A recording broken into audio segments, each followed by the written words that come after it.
Shalom Bapak Ibu, anak muda, shalom. Katanya minta praise and worship. Kalau bisa Pak Pendeta ibadahnya di luar liturgi modelnya dan jangan terikat. Tapi tepuk tangannya tadi juga kurang lebih samalah di dalam gereja. Mana anak mudanya? Shalom. Ya, atas request saudara kan kita melaksanakan ini yang muda-muda. Praise and worship. Walaupun oma opa saya lihat tadi, aduh solala sekali dorang berdiri kasihan. Ini begini kote ini praise and worship. Pernahkah Bapak Ibu? Oh sorry, seperti biasa. Boleh dong dengan senyum, jabat tangan kanan kiri muka belakang, katakan damai sejahtera bagimu untuk berbagi sukacita. Ayo dong, ya goyang-goyang tangannya yang sudah mulai ngantuk. Apalagi yang belum makan ini sudah 7:30. Ada bubur Manado yang disiapkan oleh panitia, ada ya? Khusus pelayan firman, yang lain gak dapat. Ya. Ada yang pernah Bapak Ibu merasakan bahwa ada hari tertentu terangnya lebih lama dibandingkan hari yang lain? Pernah? Perasaan Bapak Ibu saja. Karena umumnya perputaran bumi darah porosnya itu 24 jam kurang dikit. Hanya kurang 2 menit, nanti googling. Jadi perubahan siang dan malam itu selalu sama. Hari ini kita menemukan sesuatu yang menarik. Bahwa terjadi ada masa di mana Yosua bisa bilang begini, matahari kau diam di Gibeon dan bulan kau jangan bergerak di lembah Ayalon. Nah kita harus cari tahu dari tinjauan astronomi, geologi kita harus gali bagaimana mungkin matahari tidak bergerak dan bulan pun tidak bergerak di Gibeon dan lembah Ayalon. Teman-teman multimedia akan tampilkan. Untuk mencari tahu mesti digali, bukan cuma teks Alkitab, kita harus temukan hal yang lain. Bolehkah dimunculkan? Oh, dorang mesti latihan lagi ini. Cepat-cepat. Sudahlah, kalau nggak muncul saya akan jelaskan. Bapak Ibu, pergantian siang dan malam itu hanya terjadi melalui rotasi. Rotasi itu perputaran bumi pada porosnya. Itu perubahan siang dan malam. Munculin ya. Terus sampai ada gambar bulan, matahari dan bumi. Saudara akan menemui ini prosesnya. Bagian yang kena dengan matahari berhadapan akan jadi siang. Dan kemudian yang tidak kena akan jadi malam. 23 jam 56 menit. Atau hampir 24 jam proses itu. Di dalam satu putaran dia dapat. Maka kita menemukan satu hari itu sama dengan 24 jam. Sekarang tolong simak. Tiba-tiba Yosua bilang matahari diam. Kayak saya ingin kasih masuk di akal dulu saudara, jangan dulu kasih masuk di iman, jangan dulu, tinggalkan dulu untuk sementara walaupun kita pegang Alkitab. Logika, tolong jalan dulu logika. Matahari diam, bulan diam, apa artinya? Bukan matahari yang gak bergerak, bumi yang berhenti berputar dari porosnya. Saya ulangi, ketika matahari dibilang diam, bukan matahari yang diam. Kalau pakai teori ini maka kita menemukan siapa yang diam? Bumi yang berhenti berputar dari porosnya. Wow, tolong slide berikut. Dan saudara akan terkejut. Kalau benar ada masa bumi tidak berputar dalam porosnya, dampaknya apa? Slide berikut. Bapak Ibu, andai kata benar bumi berhenti, tolong berikut dong. Andai kata benar dia berhenti, ada 7 hal besar yang akan terjadi. Yang paling luar biasa adalah hilangnya sistem gravitasi. Semua batu meloncat, air naik ke atas, pang, dan naik semua. Andai kata benar bahwa bumi berhenti berputar pada porosnya, lalu diratakan dengan air. Dan di kondisi luar biasa, daerah-daerah tertentu yang tiba-tiba berhadapan langsung dengan matahari dan tidak berputar, daerah itu mengalami suhu yang sangat tajam dan meningkat. Dan kalau itu pas berhadapan, Antartika yang berhadapan dengan matahari, tampias, bumi tenggelam. Maka saya mau katakan begini, benarkah kisah ini? Benarkah tiba-tiba matahari berhenti dari porosnya gara-gara perintah, bulan berhenti dari porosnya gara-gara perintah Yosua, matahari stop. Efeknya adalah bumi berhenti. Kalau bumi berhenti, 7 poin ini akan terjadi. Maka pertanyaan harus jalan Bapak Ibu, betulkah kisah ini? Apalagi kalau anak-anak muda yang senang googling, saudara akan menemukan berita hoax 2010. NASA telah memastikan 1 hari yang hilang di bumi disebabkan oleh Yosua. Itu dan orang Kristen bilang, yes, orang Kristen langsung, wow, haleluya, ternyata Alkitab itu benar. Gara-gara berita itu, dan saya bilang itu hoax. Tidak bisa diukur, tidak bisa dicari tahu. Tapi saya nggak peduli soal berita itu. Saya mau aja saudara untuk masuk ke teks, kita gali dulu. Kisah ini mungkin nggak? Mungkin nggak? Udah ada yang mulai menyesal ini kenapa saya datang ya, ternyata mau membuktikan yang nggak mungkin. Sabar, kita akan masuk. Kita lihat dulu lebih jauh. Bagaimana sampai terjadi? Ini kan bermula begini Bapak Ibu, orang masuk Kanaan ke Sian, menghancurkan beberapa wilayah. Lalu tiba-tiba kita menemukan Ai, kota Ai dan Yeriko hancur total. Lalu yang terjadi adalah semua sudah kalah. Yosua memenangkan pertarungan. Gibeon khawatir, kerajaan Gibeon khawatir. Akhirnya mereka memperdaya Yosua. Nanti baca di pasal 9, saya tidak pula ulangi. Akhirnya tanda tangan kontrak. Keselamatan kami dijamin oleh Yosua, kata Gibeon. Kerajaan Gibeon dijamin. Dengar itu, 5 negara, 5 kerajaan. Mana itu? Saudara akan menemukan ada 5 kerajaan. Yerusalem, Hebron, Yarmut, Larkis, dan Amori. Pasal 10 ayat 5. Kecewa. Kenapa Gibeon bergabung dengan orang-orang Israel? Akhirnya 5 ini bersatu untuk hancurkan Gibeon. Ketika mau hancurkan Gibeon, waktu itu belum ada WA, belum ada handphone, utusan datang. Yosua, tolong kami. Kami diserang oleh 5 kerajaan. Saudara tahu? 1 malam perjalanan dari Gilgad menuju ke Gibeon. Saya ulangi, 1 malam perjalanan dari Gilgad menuju ke Gibeon. Karena apa? So terlanjur tanda tangan kontrak bahwa mereka akan melindungi Gibeon. Akhirnya Yosua berangkat dengan pasukannya 1 malam perjalanan dan melakukan pertarungan yang luar biasa. Nah, saya mau ajak saudara periksa hal-hal penting dari pertarungan itu sampai bisa mereka menang. Kok bisa Yosua bisa memenangkan pertarungan itu? Yang pertama, tolong lihat ayat 8. Oh, ini sangat penting. Kenapa pasal 10 ayat 8? Kenapa Yosua bisa memenangkan pertarungan? Tuhan berfirman kepada Yosua ayat 8. Janganlah takut kepada mereka, sebab aku menyerahkan mereka kepada Tuhan. Tidak seorang pun dari mereka yang akan dapat bertahan menghadapi engkau. Ayat 8, poin pertama. Kenapa Yosua menang? Karena Yosua pegang janji Tuhan. Dengarkan. Yosua memenangkan pertarungan karena dia pegang janji Tuhan. Saya mau katakan hal yang sama kepada saudara. Pertarunganmu akan engkau menangkan kalau engkau memegang janji Tuhan. Salah satu janji Tuhan yang tidak bisa engkau lupa adalah rancanganku adalah rancangan damai sejahtera dan bukan kecelakaan.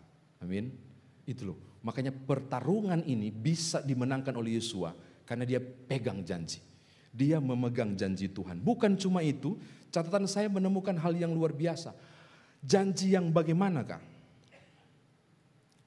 Janji yang tidak masuk di akal. Apa itu? Aku akan memenangkan engkau. Pokoknya engkau akan membuat mereka tunduk. Sorry Bapak Ibu, menurut saya enggak logis. Ayat 8 tidak tepat Tuhan janjikan. Kenapa tidak tepat? Kelelahan perjalanan dari Gilgad sampai Gibeon. Maka menurut saya janji ini seakan-akan cuma isapan jempol. Yosua, lu bertarung, lu pasti menang. Secara logika enggak masuk di akal. Perjalanan dari Gilgad sampai ke Gibeon 1 malam. Dan prajurit yang tidak tidur 1 malam kelelahan berjalan tidak mungkin memenangkan pertarungan. Kedua, Musuh mereka adalah 5 kerajaan yang bersekutu. Apa efeknya? Jumlah kekuatan perang lebih banyak dari kekuatan Yosua. Maka secara logis tidak mungkin memenangkan pertarungan. Tapi Tuhan bilang begini, lu berperang, aku serahkan mereka kepadamu. Menurut saya janji nggak masuk di akal. Dan yang ketiga adalah, kalau jumlah mereka lebih banyak, efeknya apa? Jumlah Yosua dan petarungnya itu jauh lebih sedikit. Apa yang saya mau katakan? Kadangkala percaya pada janji Tuhan itu harus siap memasuki wilayah yang tidak masuk di akal. Dengarkan Bapak Ibu, kalau saudara hanya pegang dan percaya janji Tuhan pada kondisimu yang biasa, imanmu belum bisa diuji. Orang yang tetap pegang janji Tuhan dan tetap percaya di wilayah yang tidak biasa, itu mentalitas Yosua. Kalau engkau percaya nyembah Tuhan luar biasa di kondisi hidupmu aman, belum teruji. Justru di kondisi yang babak belur, yang luar biasa suram, yang dialami oleh perjalanan 1 malam itu, demi tanda tangan kontrak itu yang sudah diselesai, itu pertanyaan penting. Acap kali janji-janji Tuhan itu sangat sulit diterima pada kondisi-kondisi yang tidak masuk di akal. Tapi kekristenan diuji di wilayah tidak masuk di akal. Amin. Cuma ngantung nih kali ya. Udahlah. Ini yang pertama. Yang kedua, tolong lihat ayat 8 dan ayat yang ke-10. Tuhan tidak ingkar janji loh. Di wilayah nggak masuk di akal. Kalau saya jadi Yosua, saya sudah mau menyerah ini, sudah kelelahan saya, sudah kelelahan. Seperti saya kelelahan juga.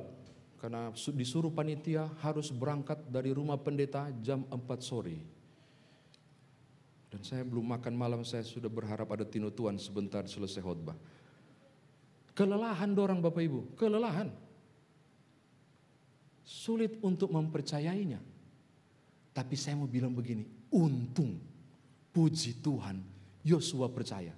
Kenapa? Kita masuk poin yang kedua ayat 10. Tuhan tidak ingkar janji. Apa itu? Ya ampun Bapak Ibu, Alkitab bilang begini. Sementara pertarungan terjadi, tiba-tiba batu turun. Makanya terjemahan baru edisi kedua agak berbeda dengan Bapak Ibu. Tolong lihat ayat 10, saya bacakan ya. Tolong yang punya Alkitab terjemahan baru edisi pertama tolong perhatikan, ada perubahan di situ. Tuhan membuat mereka kocar-kacir di hadapan orang Israel dan mengalahkan mereka dengan dahsyat di Gibeon. Dengar ya.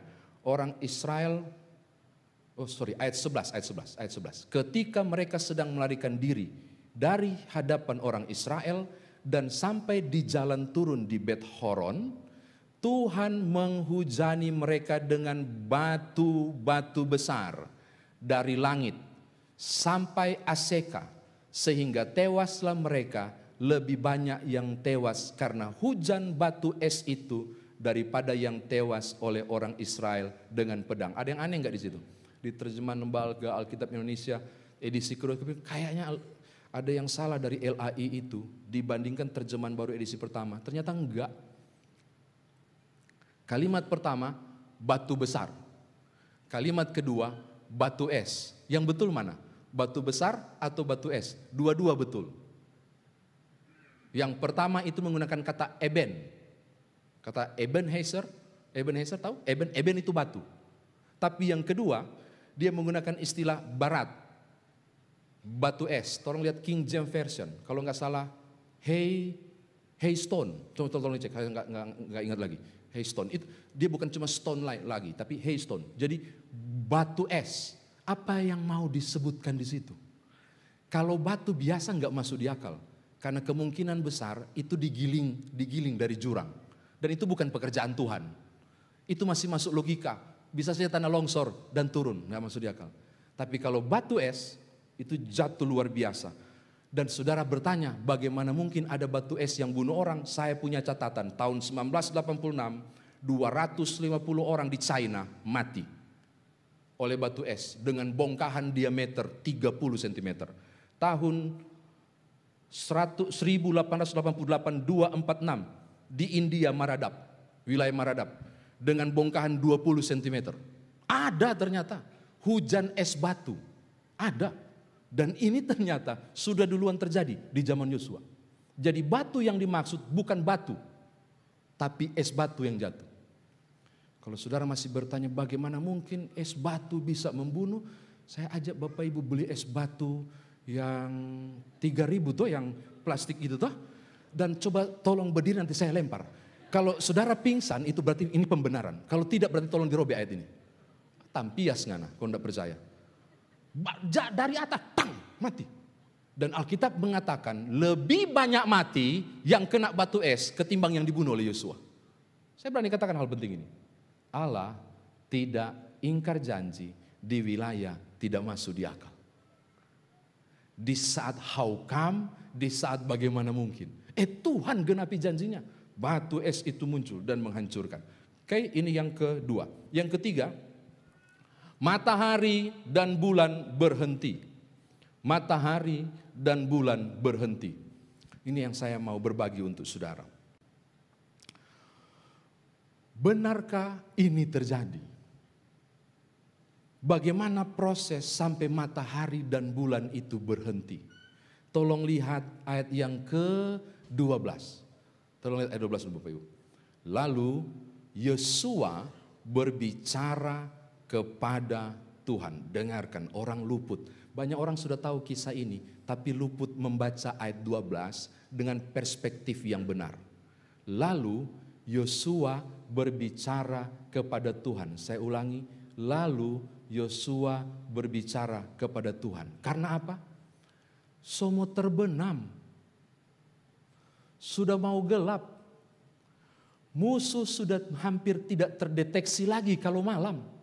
Dan ini cilaka 12. Kenapa? Karena 5 negara ini, 5 kerajaan terlalu banyak untuk dihancurkan satu hari. Kalau sampai malam mereka berhasil turun gunung. Dan kemungkinan besar Yosua pasti kalah. Dan ini jadi kepanikan Yosua. Dan sangat sulit. Masalah tiba-tiba muncul. Sudah mau genap. Sudah mau malam. Bagaimana caranya? Apa yang dibuat oleh Yosua? Saya tertarik dan saya bersyukur yang ditulis di ayat yang ke-11. Dia tidak berbicara kepada masalah itu. Dengarkan Bapak Ibu ya. Banyak orang bilang begini. Kalau ada masalah yang kau alami, katakanlah kepada masalah itu. Masalah kau boleh besar, Tuhanmu lebih besar. Pernah dengar? Sering diucapkan. Yosua enggak.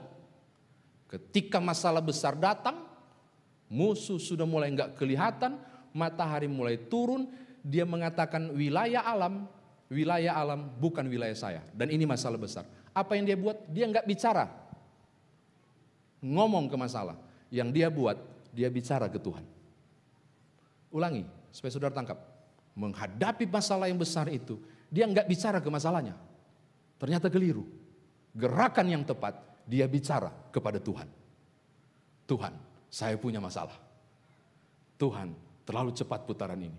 Sudah mau gelap. Saya enggak tahu percakapan apa yang Yosua bilang ke Tuhan. Tapi saya tangkap hal penting.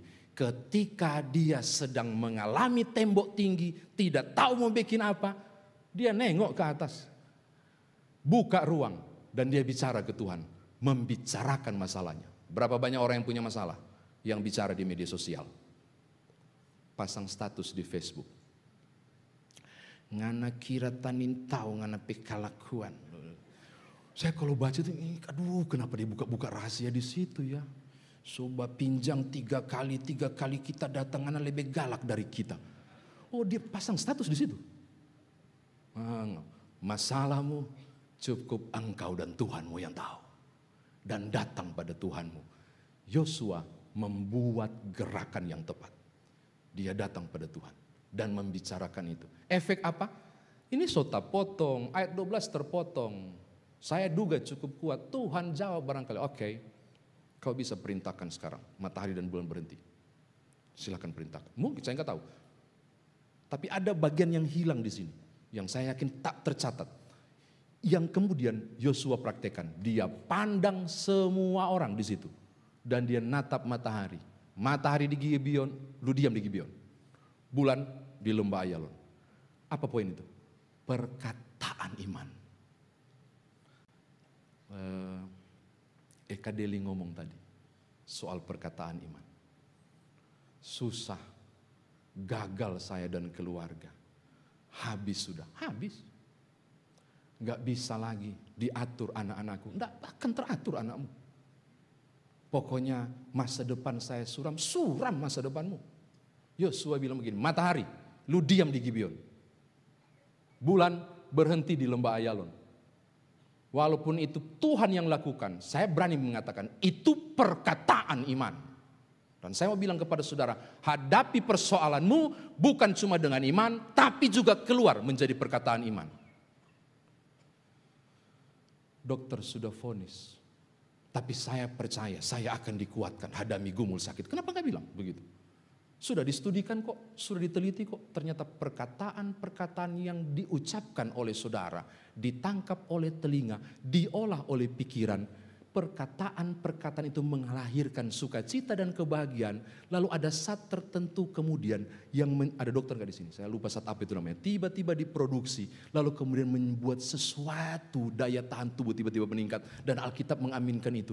Hati yang gembira adalah obat yang manjur. Perlu perkataan iman ketika hadapi soal dan tantangan. Dan Yosua sampai ke titik itu. Oke, terakhir. Sudah habis catatanku, mana yang terakhir ya?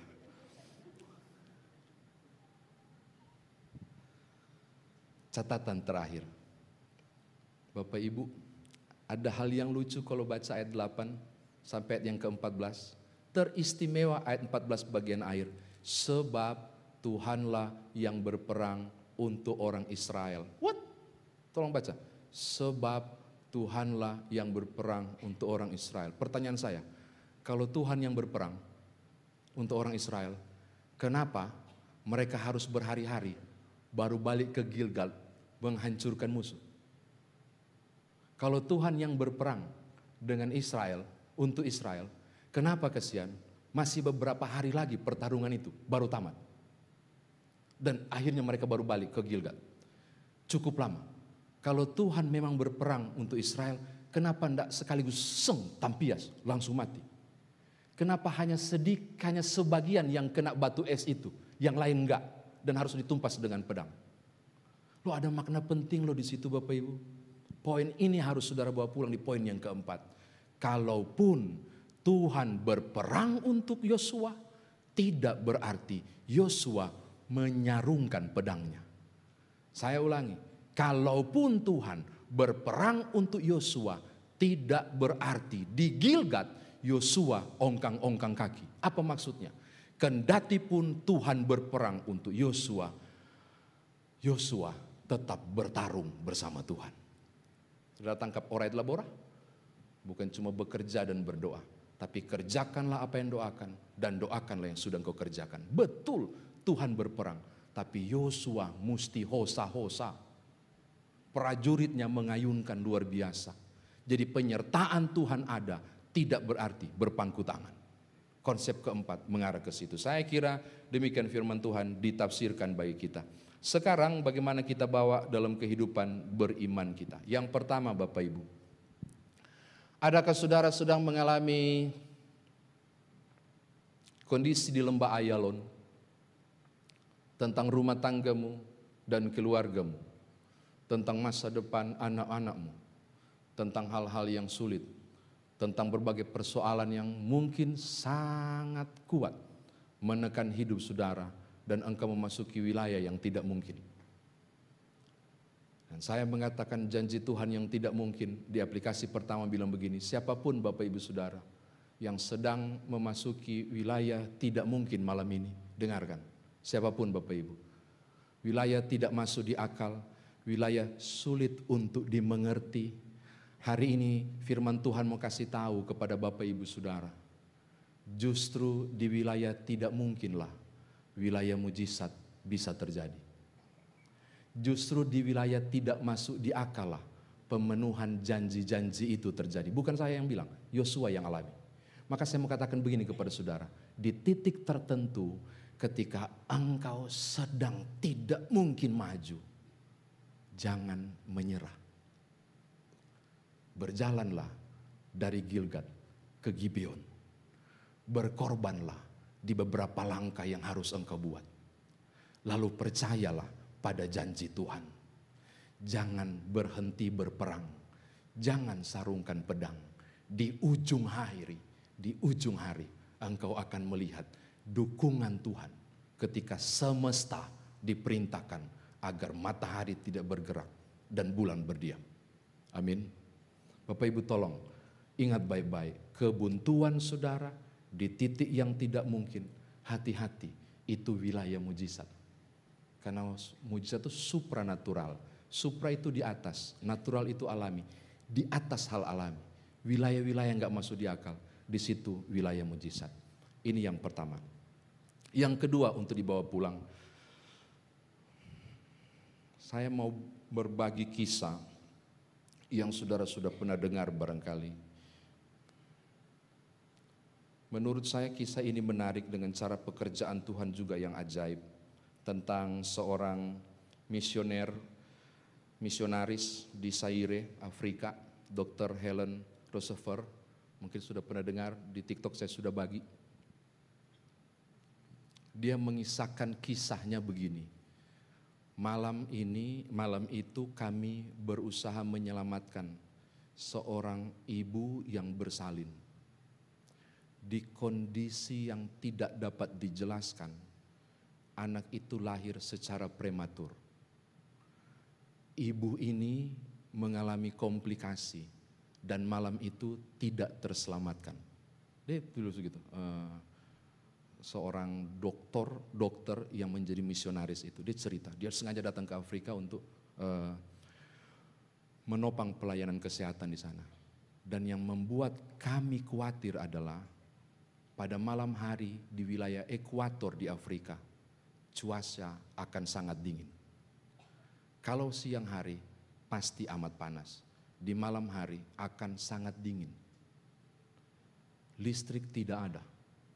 Tidak ada inkubator, tidak ada upaya alat-alat yang bisa menyelamatkan anak ini dari rasa dingin. Hal yang kami buat dan kami upayakan adalah menggunakan botol pemanas dari kaca. Jadi mereka mengambil botol pemanas, dia tulis dalam kesaksian itu. Tapi entah bagaimana salah satu juru rawat membuat gerakan tiba-tiba dan menyenggol botol pemanas yang baru saja mau diselipkan di dekat anak itu. Botol pemanas itu jatuh dan pecah. Anak itu sudah pasti akan mati.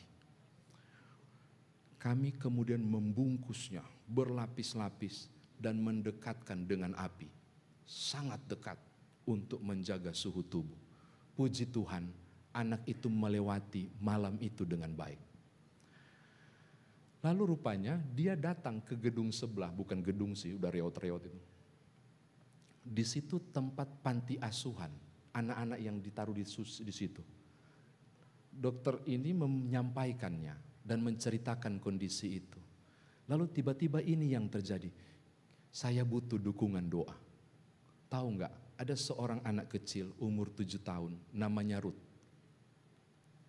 Dia bilang begini, kita harus berdoa supaya Tuhan mengirimkan botol pemanas, tapi bukan dari kaca, dari karet. Kita juga harus minta supaya Tuhan mengirimkan juga boneka, karena kakak dari bayi ini pun harus tahu bahwa dia disayang. Si Dr. Roosevelt bilang begini, wow, masa urusan ini pun harus didoakan? Apakah Tuhan punya waktu mengurus semesta sambil mengurus barang ini? Dia agak ragu. Tapi Ruth berdiri di depan persekutuan doa di panti asuhan itu dan mengatakan begini, Tuhan, hari ini sebelum malam kami butuh botol pemanas karet untuk anak ini. Jika besok dia pasti sudah mati, kirimkanlah sekarang. Oh iya Tuhan, jangan lupa boneka buat kakaknya. Itu Dr. Roosevelt itu pas dengar doa itu dia yang kalang kabut. Wow, imannya luar biasa. Dia tulis begini, bukan aku tidak percaya, tapi apakah Tuhan mau ngurus hal sepele ini? Saudara tahu? Dr. Roosevelt pergi berkeliling. agak sore, matahari masih siang tapi menuju ke sore, dia kaget. Karena ketika dia mau masuk, di sebelah di panti asuhan itu bertumpuk barang-barang kiriman. Kalau saudara pernah baca di Google, saudara akan menemukan setiap kesempatan di berbagai benua mengirimkan bantuan di Afrika kan. Nah itu juga ada. Wow, itu diproses. Wow, wah, mari kita buka rame-rame. Anak-anak itu buka, semua buka. Tinggi-tinggi dan besar semua buka. Ruth lari ke dalam dan bilang, stop. Dia tarik, dia gandeng dokter Sephora. Stop. Cari dulu. Botol karet pemanas. Tuhan, baru berdoa tadi pagi kok, mana mungkinlah sore itu datang. Dan dia gali.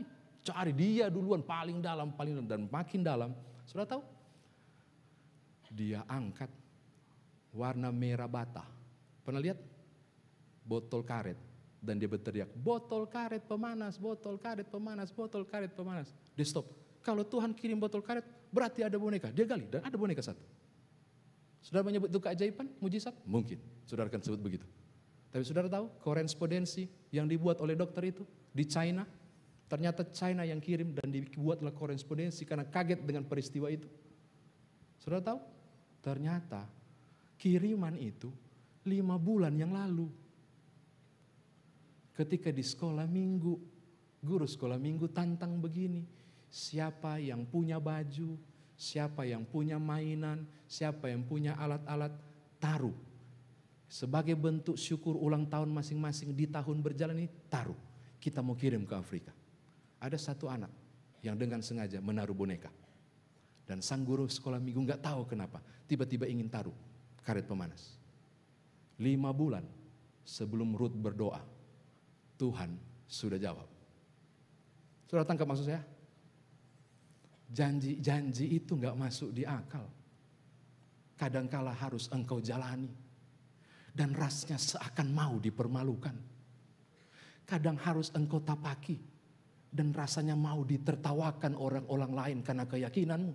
Aku mau bilang, di ujung jalan sana engkau tidak pernah tahu tentang waktu, tempat dan situasi yang sedang Tuhan siapkan supaya mujizat itu bisa terjadi. Amin. Itulah jadi mari jalani dalam keyakinan. Tidak mudah sekalipun. Teruslah melangkah. Bertarunglah. Dan tolong kabari ke sesama saudara seimanmu bahwa sampai detik ini Tuhan masih berperang untuk saudara. Saya mau tutup. Tadi terakhir ini terakhir sekali. Panitia pengadaan aset pun mengatakan hal yang sama. How come? Bagaimana mungkin? Kayaknya ini lembah Ayalon dan Gideon menghentikan matahari dan bulan. Kami sedang di posisi ini. Makanya saya bilang enggak. Paling utama kita buat ibadah dulu. Kita pujian dan penyembahan. Kenapa? Di atas penyembahan saudara, Allah bertakhta di atas segala pujian. Dan biarlah berkat itu dinyatakan. Dan kalau Bapak Ibu mau bergandeng tangan juga untuk berperang bersama Yosua dan kami, mari buat pertarungan itu menjadi kemenangan di dalam Tuhan. Tuhan berkati Bapak Ibu. Haleluya. Amin. Tidak usah tepuk tangan. Biar Tuhan yang ditinggikan.